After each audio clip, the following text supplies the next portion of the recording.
Hey everybody, hello and welcome back to our channel info island. तो guys, जैसे कि हम सब जानते हैं, यूपी पुलिस कांस्टेबल के री एग्जाम 2024 जो कि आपका कल यानी कि 23 अगस्त 2024 को हो चुका है। तो गाइज, उस एग्जाम में पूछे हुए आपके फर्स्ट शिफ्ट में जो भी क्वेश्चंस पूछे गए थे, जो भी जीके जीएस हिंदी के जो भी क्वेश्चंस आपसे पूछे गए थे यूपी पुलिस का जो री एग्जाम हुआ था उसमें, वो आज हम इस वीडियो में डिस्कस करने वाले हैं। आप लोगों में से जिन भी कैंडिडेट्स ने एग्जाम दिया है वो भी इस वीडियो को देखना, जिन्होंने नहीं दिया है वो भी इस वीडियो को जरूर से देखना, जिससे कि उनको एक मोटा मोटा ये पता चल सके कि किस तरह का ट्रेंड आ रहा है, किस तरह के क्वेश्चंस पूछे जा रहे हैं और किस तरह से उनको अपने आगे आने वाले एग्जाम्स के लिए प्रिपेयर करना है, because these questions are very important from all competitive exams. तो चलिए गाइज, जल्दी से वीडियो को शुरू करते हैं कि देखते हैं किस तरह के क्वेश्चंस पूछे गए थे कल यानी कि 23 अगस्त 2024 की यूपी पुलिस री एग्जाम के फर्स्ट शिफ्ट के पेपर में। So guys, first important question जो है वो एक आपका फुल फॉर्म का यानी कि एब्रिविएशन का क्वेश्चन पूछा गया था, जिसमें आपसे पूछा गया था कि ये जो बीआरआई होता है उसका फुल फॉर्म क्या होता है। तो guys, let me just tell you, abbreviations themselves are very important किसी भी कॉम्पिटिटिव एग्जाम्स के पर्सपेक्टिव से, क्योंकि वो आपसे अक्सर पूछी जाती हैं। तो प्लीज एब्रिविएशंस अच्छे से देख लेना। अगर किसी भी तरह की बैंकिंग की या फिर जनरल टर्म्स की या फिर कंप्यूटर की कोई भी किसी भी तरह की फुल फॉर्म से रिलेटेड वीडियो चाहिए तो वो भी हमारे चैनल पर अवेलेबल है। मैं आपको आई बटन में या फिर डिस्क्रिप्शन में शेयर कर दूंगी, प्लीज जाके उसको देख लेना, आपकी काफी ज्यादा मदद हो जाएगी। सो बात करें बीआरआई की फुल फॉर्म की, तो गाइज उसको बोलते हैं belt and road initiative. Next आपसे पूछा गया था, विशिष्ट व्यक्तियों को उस संगठन की सुरक्षा के खतरे में डालने की कोशिश करता है जिसके लिए वह काम करते हैं। तो वो जो चीज होती है वो क्या कहलाता है। तो गाइज, जो स्पीयर फिशिंग होती है वो कुछ इस तरह का प्रोसेस होता है जिसमें विशिष्ट व्यक्तियों को का वो संगठन की सुरक्षा को खतरे में डालने की कोशिश करता है। तो मतलब वो फिशिंग, एक प्रकार की फिशिंग करता है। नेक्स्ट है, अनुसंधान विधियां उत्तरदाताओं की प्रतिक्रिया के आधार पर उनके गहन और आगे की जो जांच और पूछताछ होती है उसमें करने में सहायता करती है। तो गाइज, वो कौन सी अनुसंधान विधि होती है ये आपसे पूछा गया था। तो गाइज, उसको गुणात्मक अनुसंधान विधि के नाम से हम जानते हैं। अगला सवाल, पहली बार राष्ट्रीय कृषि नीति कब घोषित की गई थी गाइज। तो जुलाई 2000 वाज द ईयर जब सबसे पहले राष्ट्रीय कृषि नीति को अपनाया गया था। इंडिया वर्ष 1995 को कौन सा अंतरराष्ट्रीय वर्ष घोषित किया गया। तो गाइज, 1995 में जो महिला अंतरराष्ट्रीय दिवस होता है वो घोषित कर दिया गया था। किस वर्ष में अंतरराष्ट्रीय मानवाधिकार कानून के परावर्तन के लिए संयुक्त राष्ट्र मानवाधिकार आयोग को संयुक्त राष्ट्र मानवाधिकार परिषद द्वारा प्रतिस्थिति किया गया है। तो गाइज, साल 2006 में इस तरह का कुछ अंतरराष्ट्रीय मानवाधिकार कानून के लिए कुछ चीजें की गई थी। अगला सवाल, प्रायद्वीपीय भारत की सबसे लंबी नदी जो है उसका नाम क्या है। गाइस, बहुत इंपॉर्टेंट क्वेश्चन है, बहुत फ्रीक्वेंटली रिपीट होता है ये क्वेश्चन, तो गोदावरी अच्छे से याद कर लेना। प्रायद्वीपीय भारत की जो सबसे लंबी नदी है वो है आपकी गोदावरी। नेक्स्ट क्वेश्चन, एनएचआरसी का फुल फॉर्म पूछा गया था। तो गाइस, एनएचआरसी जो है वो है आपका नेशनल ह्यूमन राइट्स कमीशन, तो दैट इज एनएचआरसी। भारत के किस पड़ोसी देश को थंडर ड्रैगन की भूमि के नाम से जाना जाता है। तो गाइस, जो भूटान देश है उसको थंडर ड्रैगन देश के नाम से जाना जाता है, मतलब ये उसकी जो भूमि है that is somewhere there related to thunder dragon, it is named that way. अगला है, अफ्रीका के आर पार दौड़ लगाने वाले सबसे पहले व्यक्ति कौन थे। तो गाइस, रस cook is the correct answer. Next है आपका, कौन सा सोशल मीडिया प्लेटफॉर्म नहीं है। तो गाइज, आपको ऑप्शंस में चार ऑप्शंस दे रखे थे फेसबुक वगैरह, जिसमें जो गूगल है वो आपका सोशल मीडिया प्लेटफॉर्म नहीं है, because it is a search engine. Next question, the Scarlet letter किसके द्वारा लिखी गई है। तो गाइज, ये स्कॉलन लेटर नामक पुस्तक जो है वो नथानियल हॉथॉर्न के द्वारा लिखी गई है। एंड यस, बुक्स ऑथर्स या फिर नॉवेल्स मैगजीन, इससे रिलेटेड भी कोई वीडियो देखना है तो that is also available on the channel, please go and watch that out, आपकी काफी ज्यादा हेल्प हो जाएगी। नेक्स्ट क्वेश्चन आपसे पूछा गया था कि जो नोएडा है वो उत्तर प्रदेश के किस जिले के अंतर्गत आता है। तो गाइज, जो गौतम बुद्ध नगर है उसके अंतर्गत आता है नोएडा। नेक्स्ट क्वेश्चन, विश्व डाक दिवस कब मनाया जाता है? तो guys 9th of October is the date जब विश्व डाक दिवस मनाते हैं। और इसी के साथ इंपॉर्टेंट डेज एंड डेट्स कितने ज्यादा इंपॉर्टेंट हैं किसी भी कॉम्पिटेटिव एग्जाम के लिए, ये मैं आपको बता दूं। और उसकी प्रिपरेशन के लिए इंपॉर्टेंट डेज एंड डेट का वीडियो चैनल पर अवेलेबल है, वो भी देख लेना, आपको काफी हेल्प करेगा, आपको काफी चीजों के बारे में पता लगेगा। नेक्स्ट क्वेश्चन, विदेश व्यापार महानिदेशालय किस मंत्रालय के अंतर्गत आता है? तो गाइज जो वाणिज्य एवं उद्योग मंत्रालय जो मिनिस्ट्री है उसके अंतर्गत आता है विदेशी व्यापार।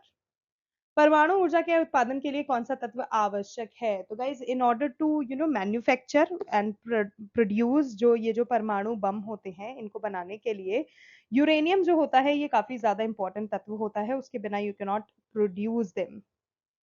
नेक्स्ट क्वेश्चन, क्रोएशिया गणराज्य की राजधानी का नाम पूछा गया था, तो गाइज वो है जागरेब मुद्रा कूना। Zagreb is the correct answer.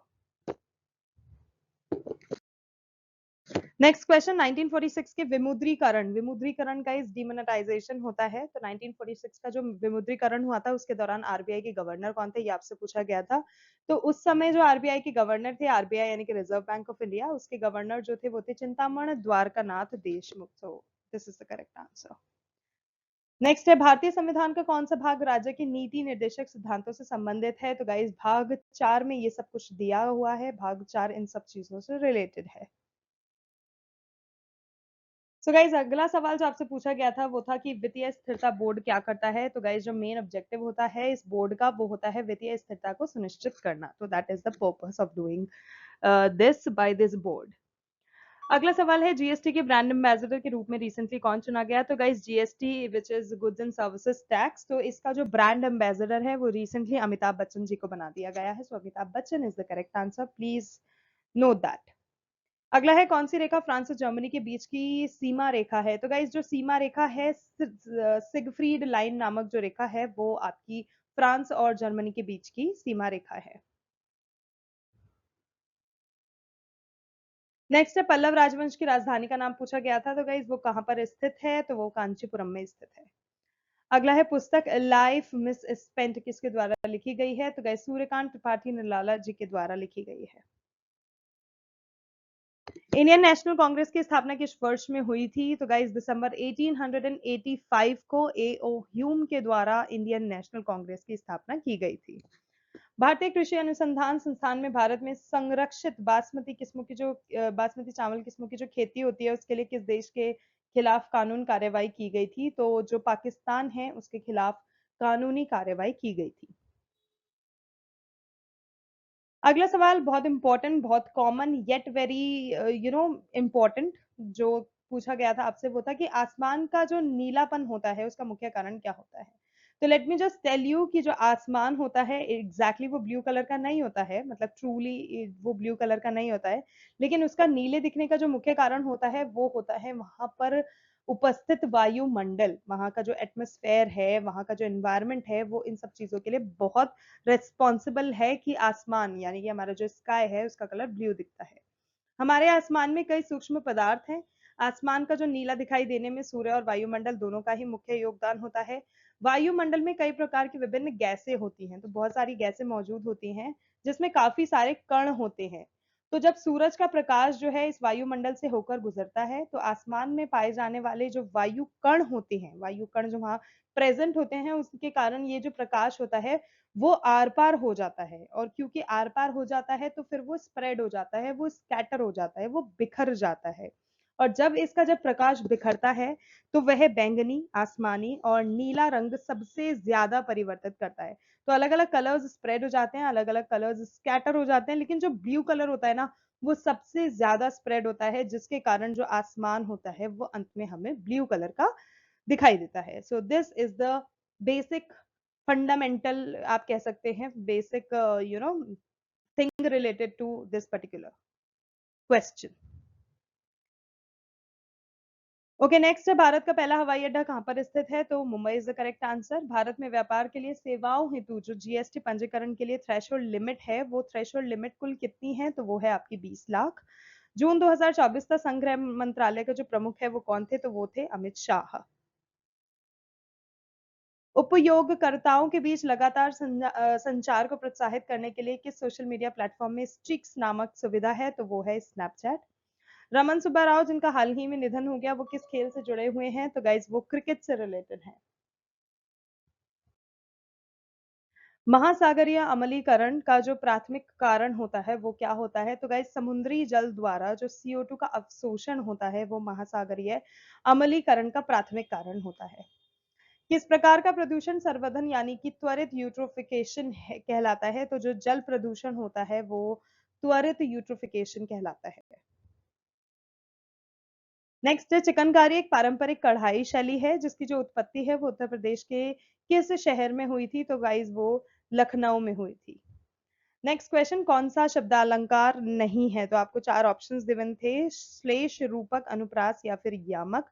तो गाइज रूपक जो है दैट इज शब्दालंकार। नहीं, नॉट अ शब्दालंकार, तो वो शब्दालंकार नहीं है।